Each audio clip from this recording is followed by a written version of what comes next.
The science of brain development has told us that the brain develops with the interactions of genes as they're acted upon by the environment.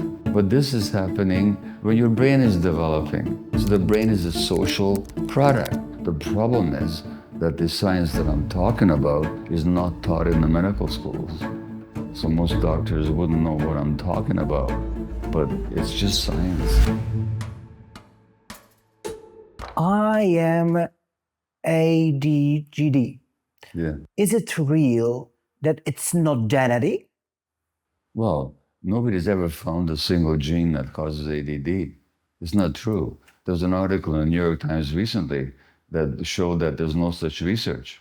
And the people that thought there was, they were just wrong, number one. Number two, if you look at how the human brain develops, like ADD, which I have been diagnosed with myself, with the tuning out, the absent-mindedness, those aren't diseases. You know what they are? They're coping mechanisms. If you've been diagnosed with ADD, I can tell you about your infancy. I can tell you two things about you. One is that you're very sensitive, which means that you pick up on the environment, you're more affected by what happens. That's genetic. The sensitivity is genetic. But then it's a question of what happens to the sensitivity. What environment does it develop in? I can tell you two things.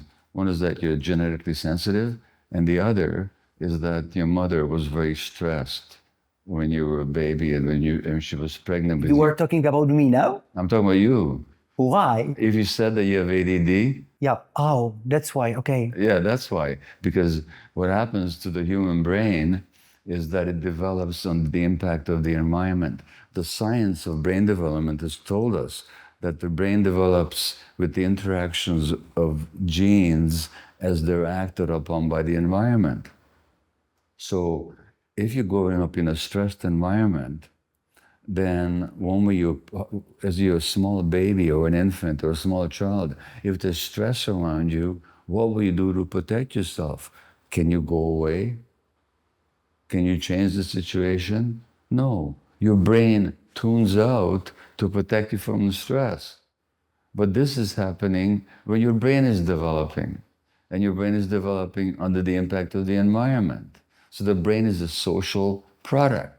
So when you're an infant, like I was, under the Nazis in Hungary, and my mother was very stressed and terrified, I was very stressed. What did I do to protect myself? I didn't do anything. My brain tuned out to protect me from the stress.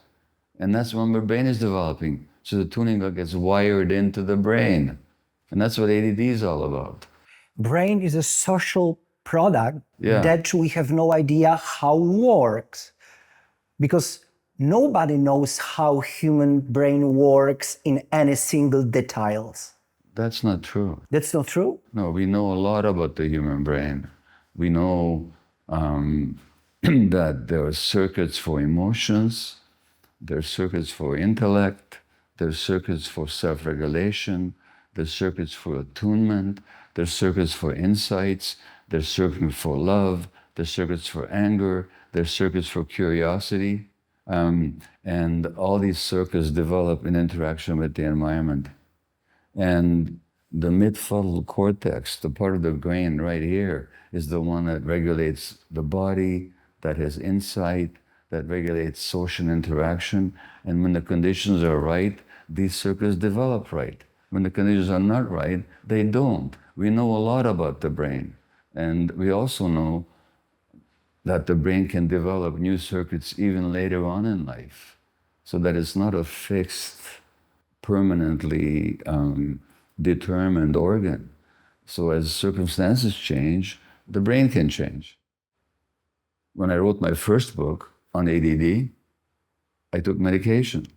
When I wrote my most recent book, which is much more complicated, much more complex, much more detailed, took much more research, I didn't need any medication. My brain has changed. So the brain is actually a social organ, it's a dynamic organ, it interacts with the environment, it's very much affected by a person's emotional states. We know a lot about the brain. What's about the human brain surprised you the most during your whole your life? Well, what surprised me the most is just what I told you, is when I found out that the brain is an interactive organ with the environment. And people's brains are wired together. There's a friend and a colleague of mine, Dan Siegel, a psychiatrist, who talks about interpersonal neurobiology, which means that our brains, our nervous systems are wired together so that we're not discrete, individual, fixed entities, but our neurological and emotional functioning of our brains is very much connected to our life experience. And that's what surprised me the most when I found out the science of that. The problem is that the science that I'm talking about, which has been documented and published in major journals, is not taught in the medical schools. So most doctors wouldn't know what I'm talking about, but it's just science.